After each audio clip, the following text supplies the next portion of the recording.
President Obama is congratulating the House of Representatives for unveiling sweeping health care reform legislation. That includes a public option, and he called it a crucial milestone. This bill includes reforms that will finally help make quality insurance affordable. Importantly, this bill is also fully paid for and will reduce the deficit in the long term. After months of struggle and debate, House Speaker Nancy Pelosi announced a health insurance bill that will extend coverage to millions of Americans. Today, we are about to deliver on the promise of making affordable, quality health care available for all Americans, laying the foundation for a brighter future for generations to come. House leaders say the bill comes in at $894 billion over 10 years, and it would reduce the federal deficit by about $30 billion. It includes a public option that would negotiate rates with doctors and hospitals rather than using Medicare prices set up by the government. It would expand Medicaid, also impose a new income surtax on individuals earning more than $500,000 and couples earning more than $1 million. Republicans are expected to oppose this measure unanimously. Minority Leader John Boehner calls it a government takeover of health care. This bill is pretty clear. It's going to raise the cost of Americans' health insurance. It's going to kill jobs with tax hikes and new mandates in it. And it's going to cut seniors' health care benefits. And if all that isn't bad enough, the mandates on states will bankrupt what are already states that have huge financial problems today. NBC's Kelly O'Donnell is joining us live from Capitol Hill. Good afternoon to you, Kelly. Hi, Alex. Okay, let's get to the back and forth. Where do things stand right now?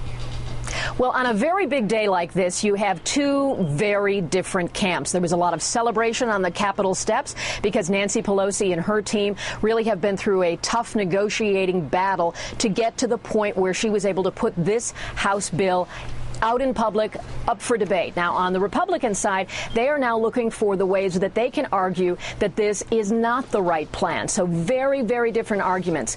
When you talk about the cost, when you talk about changes, new requirements that states, families, employers would have to make, there are things that will make life different if this bill, as it stands now, were to become law. We have a ways to go. So you have some disagreements, certainly from all the Republicans. There is no indication that any Republican in the House would support this idea. And some liberal Democrats, those who believed that a stronger public option should have been in this bill, many of them are frustrated too. The votes simply were not there for a broader public option, one that would have included, as you referenced, the Medicare rates. If it had allowed for a government program that would pay doctors and hospitals based on what doctors and hospitals get from Medicare, that was what liberals were looking for in the extreme. It would have gone to the biggest slice of the pie. This is a bit more moderate, and Democrats like Nancy Pelosi believe that is much more doable. So today is really about learning what's in the bill. You laid out some of the key points. There are some things that will affect people, for example, young adult children. If mom and dad have you on your health plan and you're up to age 27, you would be able to be covered by parents. That certainly affects a lot of recent college graduates. It would certainly help people who are kind of getting their career launched and may not have coverage in their job as they come out. And that certainly would impact the parents perhaps more than the young ones. But that is one of the dimensions. We'll be able to talk about so many of these going forward. But there will be requirements on businesses, those that have more of a payroll, the greater than $500,000, they'll have to be responsible for providing care. So lots of specific details in this. And of course, this was a big day for Nancy Pelosi, in part because she was able to finally get the negotiation to a point where they could agree. Absolutely. So now we have the House bill. They expect to put that on the floor, I guess, Thursday, and get this thing voted on if all goes according to plan. Senate side, though, let's talk about Senator Evan Bayh, saying he will now support moving forward to a health care debate on the Senate floor when earlier there was a suggestion he might not do that. What changed? Well, Evan Bayh is among that group of moderate Democrats who see things with a bit of a more conservative view when it comes to dollars and cents. He's from Indiana, formerly the governor of Indiana.